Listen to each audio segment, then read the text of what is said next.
Amigas e amigos, a excepcional performance da presidenta Dilma Rousseff naquele julgamento histórico de ontem, dia 29 de agosto de 2016, uma data histórica aí para o país, vem sendo interpretada como é natural, de acordo com predileções políticas, ideológicas, e vem sendo também interpretada de maneira odiosa, né, com ódio de classe, aí por esses grupelhos fascistas, né, essa turma aí da boca suja, os discípulos do Sérgio Moro, do Deltan Dallagnol, dos senadores cachorros loucos, né, como Magno Malta, Ronaldo Caiado, Aloysio Nunes Ferreira e outros, mas não é à toa que eles foram muito lembrados, esses grupelhos fascistas foram muito lembrados ontem pelos golpistas, senadores golpistas, e seus representantes foram os principais convidados para assistir ao interrogatório. Mas mesmo no campo orgânico do golpe, que é a mídia, é o carro-chefe do golpe, há manifestações de reconhecimento dessa performance excepcional da presidenta Dilma. É um caso de um editorial da Folha de São Paulo, de hoje, por exemplo, que diz que a presidenta ofereceu ao país, de própria voz, a defesa mais minuciosa e firme de sua conduta na presidência.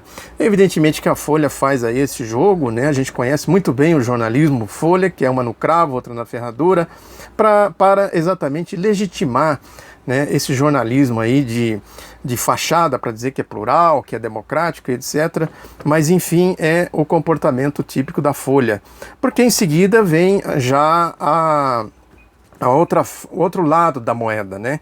Que a Folha diz que o centro de gravidade da participação esteve no discurso de abertura, pois as respostas dadas às questões dos senadores servem mais para reiterar as conhecidas limitações em matéria de eloquência. É uma bobagem, uma subjetividade, né, uma irrelevância, porque cada um tem um tipo de comportamento. Um outro colunista aí falou de sintaxe, da presidenta, as dificuldades com a sintaxe, como se isso fosse algo, cada um tem um jeito, cada um se expressa de uma maneira, uns com melhor eloquência, outros com menos, né? O que interessa não é isso, né? Isso é uma provocação boba, né? Uma atitude besta. Se a gente for por aí, basta pegar a eloquência e a sintaxe do Merval Pereira e da Miriam Leitão, dois próceres aí do jornalismo chapa branca do golpismo, né? Dois militantes da linha de frente do golpismo, e ver como é a eloquência e a sintaxe dessa gente. Mas isso, enfim, é irrelevante, como eu disse. A questão é que a presidenta deu um show de bola, jogou como Pelé, fez gol de chapéu, de caneta, né, de calcanhar, lançou, cruzou, enfim, pintou e bordou, deu de goleada naquele time de várzea dos golpistas. Isso é fato, é um fato concreto. Tanto é que depois os senadores golpistas foram para a mídia dizendo que a presidenta teve amplo direito de defesa, né, que o STF, o Supremo Tribunal Federal, supervisionou todo o processo, né, tentando dizer a velha retórica de que o golpe não é golpe. É uma clara falsificação da realidade. A presidenta não teve amplo direito de defesa, né, porque o processo precisa ser olhado no seu todo. A presidenta vem sofrendo uma pancadaria violenta da mídia, né, desde 2013, quando eles deflagraram a marcha golpista, né? Ela sempre sofreu, na verdade, mas explicitamente golpista foi a partir de 2013, né? Trata-se, portanto, de um processo viciado, né, que tem o seu vício na origem, apresentado por um bandido, que é o Eduardo Cunha, e a mídia fazendo aí todo tipo de cerco, incentivando esses grupelhos fascistas que foram para as ruas fazer xingamentos, soltar os seus palavrões, né, incentivou e incensou a Operação Lava Jato, essa farsa, né, que começou a perseguir todo o entorno, né, da presidenta, principalmente o ex-presidente Lula, que personifica a esquerda. Enfim, não tem absolutamente nada de ampla defesa, tem amplo ataque. Defesa de amplo não tem absolutamente nada. Esse negócio dela ter ido lá no Senado, por exemplo, foi uma atitude corajosa dela, que partiu dela, né? Ela assumiu, bateu no peito e disse: eu vou lá e vou me defender desses calhordas. É uma atitude absolutamente louvável. Então é mais uma falácia. Isso está aí comprovado, né, os comportamentos da mídia e dos seus braços, né, como a Operação Lava Jato, né, e essas manifestações desses grupelhos fascistas, organizadas por esses grupelhos fascistas.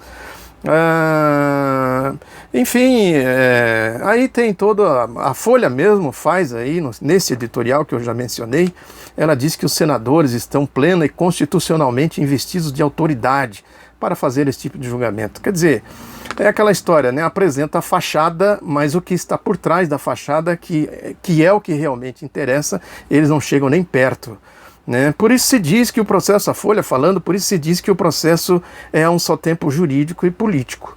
Ora, não é o que consta na legislação, na Constituição, não fala nada de político. O julgamento político é um julgamento de classe, né? Então eles estão, na verdade, invertendo a coisa, quer dizer, estão fazendo um julgamento político quando a Constituição diz que tem que ser um julgamento jurídico, quer dizer, eles teriam que interpretar o que diz exatamente a Constituição. O político aqui é uma confissão de que se trata realmente de um golpe. Uma confissão por outras vias, mas é uma confissão de que se trata de um golpe. É importante a gente constatar, por exemplo, que enquanto a Dilma estava dando de goleada lá no Senado, a mídia estava aí no ar, né, com seus telejornais, com as suas redes de rádios, os seus portalões, repercutindo e amplificando exatamente o discurso dos golpistas. Teve aquele exemplo, eu comentei aqui, do Merval Pereira, que entrou em rede de rádio, né, atribuindo sandice à presidenta Dilma, para depois tentar rebatê-la com ar triunfal, como se ele fosse o sabichão, o dono da verdade. É que isso foi depois reproduzido, pelo que eu vi, pelos senadores Cássio Cunha Lima, o José Medeiros e o José Perrella, repetindo exatamente a linha de argumentação do Merval, quando ele disse que a presidenta estava se valendo de um artifício ao dizer que se o impeachment for consumado, é golpe. Se não for consumado, não é golpe. É uma obviedade, né, uma malandragem aí do Merval Pereira tentando fazer gente de otário, né, um discurso típico da mídia para incauto engolir, quer dizer, como se estivesse falando com um bando de otários, né? Quer dizer, a pessoa basta raciocinar um pouco, né, que sabe que ele está fazendo um discurso para otário. Enfim, isso tem sido uma prática recorrente, porque tanto o Lula quanto a Dilma têm sido vítimas exatamente das mesmas práticas, dos mesmos métodos dos golpistas.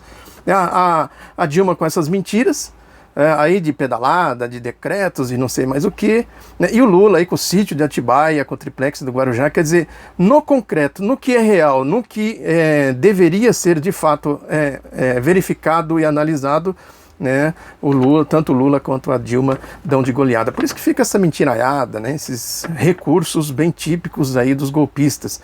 Na verdade, é o que eu já falei aqui do ódio animal, não, o ódio de classe, né? Eles expressam exatamente isso, né? É comum se ouvir esse discurso por aí, eles que geram empregos, que pagam impostos, não geram empregos nem pagam impostos, né? Essa que é a realidade, sempre dependeram do Estado e sempre sonegaram impostos, né? A atividade econômica no Brasil sempre dependeu do Estado, porque os capitalistas brasileiros são de uma ignorância, de uma pobreza, né? Mas essa é uma outra questão. Mas eles acham isso, né? Eles que mandam e desmandam, o Estado, portanto, tem que ser deles. Foram eles que descobriram o Brasil, né? E quem desafiá-los, quem contestá-lo, vai para o tronco. É exatamente o que está acontecendo com Lula e com a Dilma. Aí as reações, né? A Dilma, por exemplo, pôs o dedo aí na ferida quando falou do Cunha. Evidentemente que não é só o Cunha, né? O Cunha, ele foi um instrumento, um bandido, né? Porque isso é histórico. Tem aí o emblemático Pacto de Munique, né, da Segunda Guerra Mundial, no processo da Segunda Guerra Mundial, que é aquela história. Sempre se fala do Pacto Alemanha-União Soviética, mas não se fala do Pacto de Munique. Quer dizer, foi o Pacto de Munique que levou ao Pacto da Alemanha com a União Soviética. O Pacto de Munique foram as potências capitalistas que se aliaram com o Hitler para tentar fazer com que ele fosse, para tentar jogá-lo, a Alemanha nazista, jogá-la sobre a União Soviética. Assim eles se livrariam do socialismo, do comunismo, como eles falam, né? Ou seja, se utilizaram de um bandido para esta finalidade. A mesma coisa fizeram aí com o Cunha.